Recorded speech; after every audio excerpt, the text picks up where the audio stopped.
इस वीडियो में हम बात करेंगे डिफेंस मैकेनिज्म के बारे में।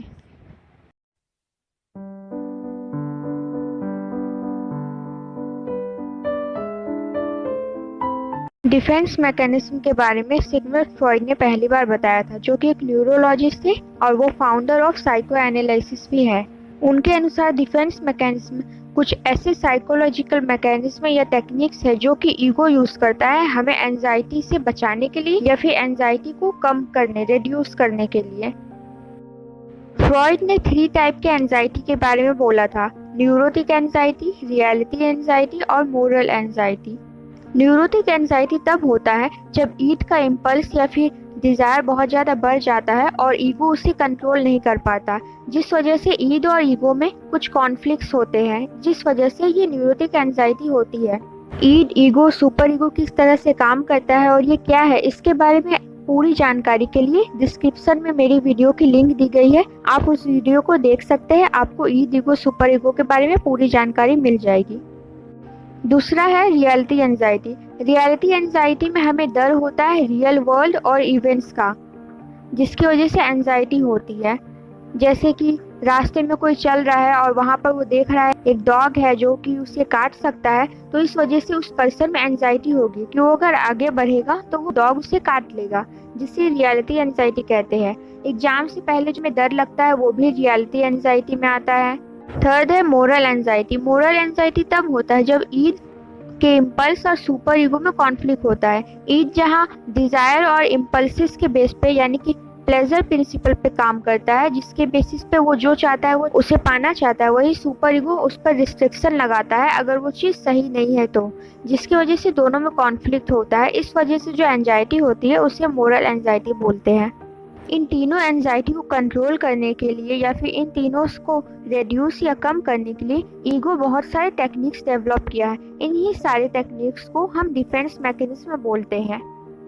डिनाइल। डिनाइल में हम क्या करते हैं, किसी भी एक्सटर्नल रियलिटी या फैक्ट को एक्सेप्ट नहीं करते, क्योंकि वो रियलिटी और फैक्ट बहुत ज़्यादा पेनफुल होता है। फॉर एग्जाम्पल, अगर कोई अल्कोहलिक है और उसके ड्रिंकिंग हैबिट की वजह से उसके पर्सनल प्रोफेशनल लाइफ में प्रॉब्लम आ रही है, फिर वो उस चीज़ को एक्सेप्ट नहीं करता कि उसके अल्कोहल की वजह से प्रॉब्लम आ रही है, क्योंकि अगर वो एक्सेप्ट करेगा तो उसे अल्कोहल छोड़ना होगा, जो कि वो नहीं कर सकता। इसलिए वो डिनाइल में होता है कि उसकी वजह से कोई प्रॉब्लम नहीं हो रही।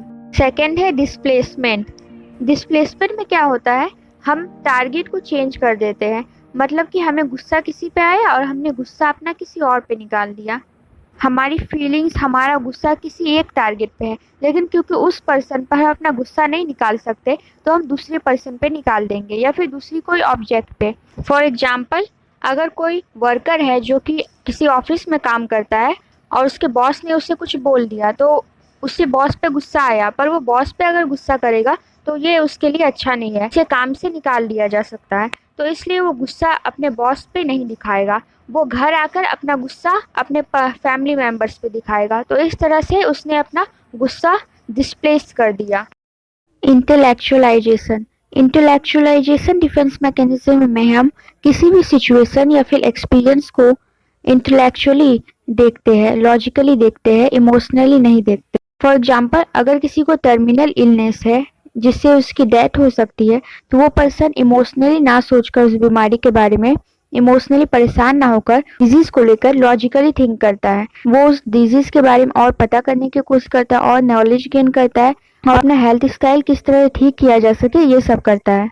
सेकेंड एग्जाम्पल हो गया, अगर किसी का रिसेंटली ब्रेकअप हुआ है तो वो ब्रेकअप को इमोशनली ना देखकर परेशान या दुखी ना होकर लॉजिकली सोचता है कि अब उसके पास अपने लिए बहुत टाइम है, वो जो चाहे वो कर सकता है, उसे परेशान होने की जरूरत नहीं है, वो खुद को टाइम दे सकता है। इंट्रोजेक्शन। इंट्रोजेक्शन में किसी आइडिया या फिर ऑब्जेक्ट से हम इतना ज़्यादा डीपली खुद को आइडेंटिफाई करते हैं कि वो आइडिया या ऑब्जेक्ट हमारे हिस्सा एक बन जाता है। जैसे कि अगर हमें किसी में कुछ पॉजिटिव क्वालिटीज़ दिखती है तो वो चाहते हैं कि वो हमारे अंदर भी आ जाए वो पॉजिटिव क्वालिटी। फॉर एग्जांपल, अगर पर्सन ए पर्सन बी की पर्सनालिटी को देखता है और देखता है कि उस पर्सन बी का पर्सनालिटी में कॉन्फिडेंस बहुत अच्छा है, तो पर्सन ए भी चाहता है कि उसमें भी वैसा ही कॉन्फिडेंस हो, तो धीरे धीरे खुद को वैसा ही कॉन्फिडेंस खुद में लाने की कोशिश करेगा। प्रोजेक्शन। प्रोजेक्शन में हम अपनी unacceptable unwanted thoughts emotion desire को खुद में ना देखकर दूसरे में देखते हैं। यानी कि हम ये बोलेंगे कि ये चीज़ हम में नहीं है बल्कि ये दूसरे में सामने वाले पर्सन में है। जैसे कि कोई पर्सन जेलस करता है किसी से, तो वो पर्सन बोलेगा कि मुझे उससे जेलसी नहीं है बल्कि वो पर्सन मुझसे जेलस है। रैशनलाइजेशन यानी कि making acceptable excuses for unacceptable behaviour.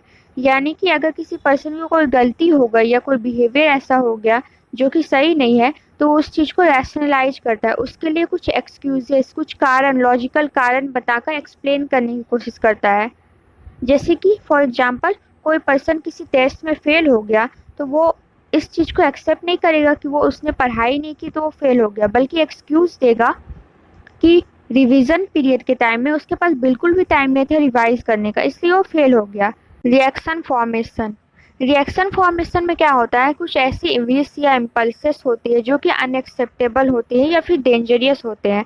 हम उससे एक्सेप्ट नहीं करना चाहते कि हम ऐसा फील करते हैं, तो हम क्या करेंगे, उसके अपोजिट में बिहेवियर करेंगे अपना, जो कि बिल्कुल ही कम्प्लीटली अपोजिट होगा जो हम चाहते हैं या फील करते हैं उसके। मान लेते हैं कोई किसी को पसंद करता है, तो वो पर्सन लेकिन इस चीज़ को एक्सेप्ट नहीं करना चाहता कि वो उस पर्सन को पसंद करता है, तो वो पर्सन क्या बोलेगा कि वो उससे बिल्कुल भी पसंद नहीं करता, वो उसे बहुत ज़्यादा डिसलाइक करता है।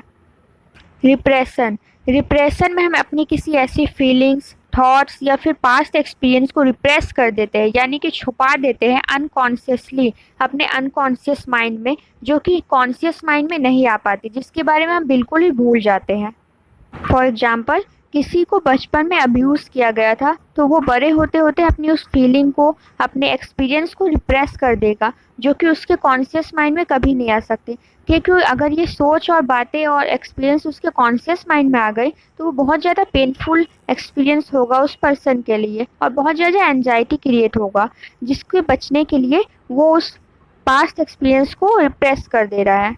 सप्रेशन रिप्रेशन में जहाँ हम अनकॉन्शियसली कुछ पास्ट एक्सपीरियंस फीलिंग्स या फिर थॉट्स को रिप्रेस करते हैं, वहीं सप्रेशन में हम कॉन्शियसली अपने अटेंशन को उस थॉट इमोशन से दूर करने की कोशिश करते हैं, ताकि हम प्रेजेंट रियलिटी में रहकर डील कर सकें अपने इस काम से। रिग्रेशन में हम क्या करते हैं, किसी इमेच्योर बिहेवियर फिर चाइल्डहुड बिहेवियर में चले जाते हैं, जब कुछ ऐसा होता है कुछ पेनफुल होता है या फिर हमारी चीज़ें हमारे हिसाब से नहीं होती, जैसे कि चीज़ों को फेंकना, बचपन में जैसे गुस्सा आने पर हम चीज़ें फेंक देते हैं, बहुत ज़्यादा रोना शुरू कर देते हैं, तो ये सारी चीज़ें होने लग जाती हैं हमारे साथ, क्योंकि हम उस चीज़ से डील नहीं कर पाते उस एक्सपीरियंस से या फिर रियलिटी से, तो हम पीछे समय में चले जाते हैं। सब्लिमेशन एक बहुत ही अडेप्टिव और बहुत ही मैच्योर डिफेंस मैकेनिज्म का टाइप है।